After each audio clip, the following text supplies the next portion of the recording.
सेस गासिबो जाजोब्बाय नै ओरैबायदि बारायखाबायना जेराव नाय बेयावबो माने भाइरास गोजा दै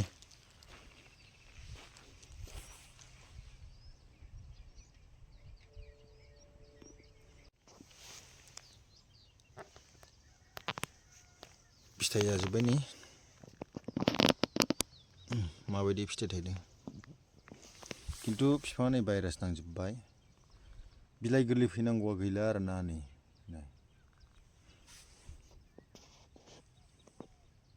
खुलुमबाय बे समाव नोंथांमोन साफ्रोमखौबो आंनि एबि टेक्निकेल फार्मिं चेनेलाव आङो बरायनानै आं लाग्रानि जाबाय दिनै आं नोंथांमोननो मोनसे गोनांथार मोनसे आं भिडिअ लानानै फैदों नोंथांमोननो मोनसे फिसा आं क्लिप देखायग्रोनो सानबाय नोंथांमोना बे क्लिपखौ नायलांदो भाइरासआनो माबायदि जाजोबो नायदो फुरा जाजोब्बाय आरो बेखौ बे बानलुखौ सेस भाइरास नांजोब्बाय नायनो सेस भाइरास जाजोब्बाय दै दा भाइरासखौ बोरै किउर खालामगोन मा मेडिसिननि गेजेरजोंहाय भाइरासखौ किउर खालामगोन नै फिथाइबो थाइबायमोन नै फिथाइबो थाइबायमोन आरो खिन्थु सेस फ्लिपकार्ट भाइरास बिराद जायो बे भाइरासनिफ्राय माबोरैहाय आरायग' जागोन दा नैबे जिथु मार्चनिफ्राय गोबां बिदुंनि जाहोनाव भाइरासआ गोख्रैनो ब्रड जायो अर्थात गोख्रैनो बियो बारायो आरोखि दा बिनिखायनो बेखौ बारायनायनिफ्राय जोङो माबोरै होबथानो खिन्थु भाइरास गैयाब्ला नाय बिफांफ्रा माबायदि मोजां मोनसे फ्लावारिं फिथाइ बेबायदि लायो आरो दै नायनो हागोन किं सिलिनिखौबो आं नोंथांमोननो क्लिप देखायखाबाय दा बे भाइरासनिफ्राय जोङो बोरै गगोन दा बे भाइरासनिफ्राय जोङो गनो थाखाय आं मोनसे मेडिसिन आं लाबोनो सानबाय सिगांनि भिडिअआवबो दङ बे मेडिसिना दा बे मेडिसिनानो जाबाय नै एचएम अर्गानिकनि भाइर'फिन बे भाइर'फिन दै ओमफ्राय बे मेडिसिना 100% बे अर्गानिक प्रडाक्ट आरो बियो दा बिखौहाय नोंथांमोना जुदि बाहायोब्ला गोबां बेबायदिनो भाइरासनिफ्राय आरायग' मोननो हागोन आरो दा बेखौ बाहायनायनि माखासे नियम निथि दं माबायदि बाहायनांगौ बिनिफ्राय मा समाव बाहायनांगौ बिनि बेनिफिट्सआ मा आं बिनि बिसय आं नोंथांमोननो फारियै मोनसे आं नोंथांमोननो आं खोन्थालांगोन अर्गानिक मेडिसिन बाहायनायनि प्रफिटआनो बेनो मुलाम्फायानो बेनो जाहैबाय माने जोंनि देहानि थाखाय मोजां आरो अर्गानिकआ मिथिखागौ नोंथांमोना आरो बेजों लोगोसे जिथुनाखि बिफांनि नाय बे बिफांनि इमिउन सिस्टेमाबो गोग्गोमै थायो आरो मोजाङै थागोन बेनिफ्राय केमिकेल बाहायबाय थायोब्ला इमिउन सिस्टेम जिथुनाखि बिफांनि इमिउन सिस्टेम बियो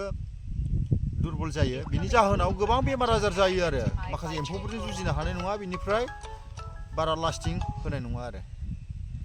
बिफाङा गोख्रैनो बे थैलांगोन आरो दा बिनिखायनो आं रिकमेन्ड खालामो नोंथांमोना अर्गानिकखौ बाहायोब्ला मोजां आरो बिनि बाहायनाया बेबायदि नोंथांमोना बे भाइर'फिनखौ नाय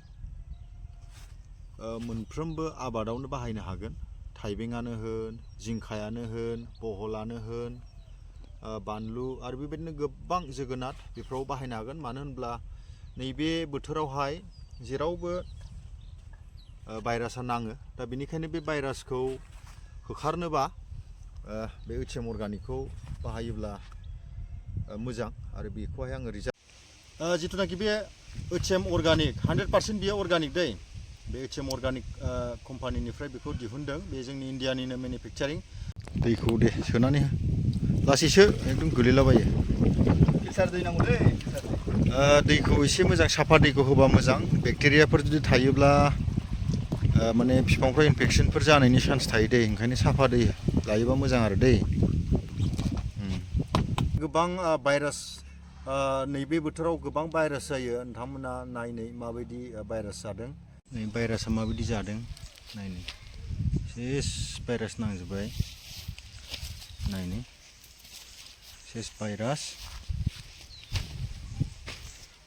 भाइरास जाजोब्बाय दै दा भाइरास नोंथांमोना नुगोन खिन्थु बेखौ सारनायनि उनावहाय बेबायदि माने अबस्थायाव फैदों आरो बिराद माने भाइरास जादों सासे लोगोनियाव आङो थांदोंमोन खिन्थु बेखौ बे मेडिसिनखौ सारखांनायनि उनाव बिराद मोजां मोनसे रिजाल्टखौ मोननो हादों आरो जि बाहायनायनि द'ज बे बाहायनायनि द'जआ जाबाय पार एमएल बियो पार एमएल 1 लिटार आरो दैया 1 लिटार दै एमएल मोनसेयावहाय बिनिफ्राय नोंथांमोना बेखौ 16 लिटाराव जुदि बाहायोब्ला 16 एमएल होनांगोन आरो बियो जोंनाथ' फ्राय 16 लिटारनि जायो टेंकिया बिदि होनांगोन बिनिफ्राय बेखौ बाहायनाया नोंथाङा गायजेननायनिफ्राय 25 दिननि उनावनो बेखौ सारनो हायो आरोखि बेयाव जेबो साइड इफेक्ट गैया ओमफ्राय आरो बिनि उनावहाय नोंथांमोना बेखौहाय 15 दिननि उनाव बेखौ बाहायलांनो हायो बिनिफ्राय बियो प्रिभेन्टिभनिबो थाखाय जायो बिनिफ्राय किउरिटिनि थाखायबो जायो अर्थात जायैनि सिगांबो बेखौ सारनो हागोन बिनिफ्राय आरो जाखांनानैबो बाहायनो हायो आरो बेनिफ्राय खननै सारनायनि उनावनो बेबायदि हामदों दिन्थिनो खावलायबाय नै बेयावहाय नै बिलाइ गोदान फैबाय नैफोरखौ नायनै बिलाइबो गोदान फैबाय आरो खननैल' सारदों बेयावनो बिनिफ्राय बेखौ सारनाया जाहैबाय 15 दिननि उनावहाय बेखौ सारनो हागोन आरोखि 15 दिननि उनाव बेखौ सारबाय था जेबो बेवहाय प्रब्लेम गैया बिफांनि थाखाय जेबो माने साइड इफेक्ट गैया आरोखि दा नोंथांमोननो बिफांखौ आं दिन्थिगोन माबायदि जादों बेयावहाय जाजोबदोंमोन दा हामबाय आरोना हामबाय बिलाइफ्रा गोदान फैजोब्बाय आरो बेबायदि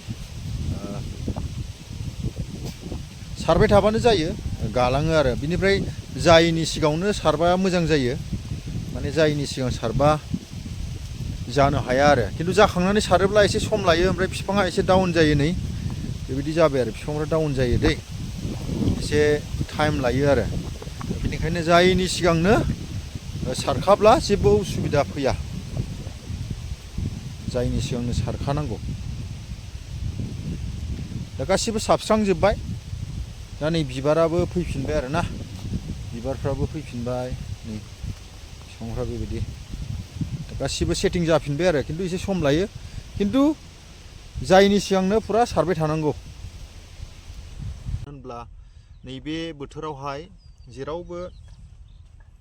भाइरासआ नाङो दा बेनिखायनो बे भाइरासखौ होखारनोबा बे एचएम अर्गानिकखौ बाहायोब्ला मोजां आरो बेखौहाय आङो रिजाल्ट मोननायखाय आं नोंथांमोननो रिकमेन्ड खालामदों दा जिथुनाखि भाइरास बियो बिराद थाबनो गोख्रैनो बियो बारायो आरोखि सार्कुलेट जायो होननांसिगोन दा फुरा मोनसे जायगायाव जायोबा फुरा फ्लटआवनो बे जालांगोन आरो दा बेनिखायनो बे एचएम अर्गानिक बे प्रडाक्टखौ नोंथांमोना किउरिटियाव बाहायनो हागोन अर्थात गानायनि थाखायबो बाहायनो हागोन बिनिफ्राय